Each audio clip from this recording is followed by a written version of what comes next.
Lord, today is Friday, the 24th day of July, and I place this day into your loving hands.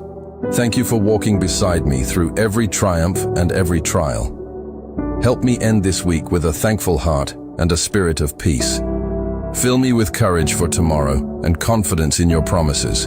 Bless my family with unity, protection, and love. May this Friday be filled with serenity, faith, strength, and your abiding presence. Amen.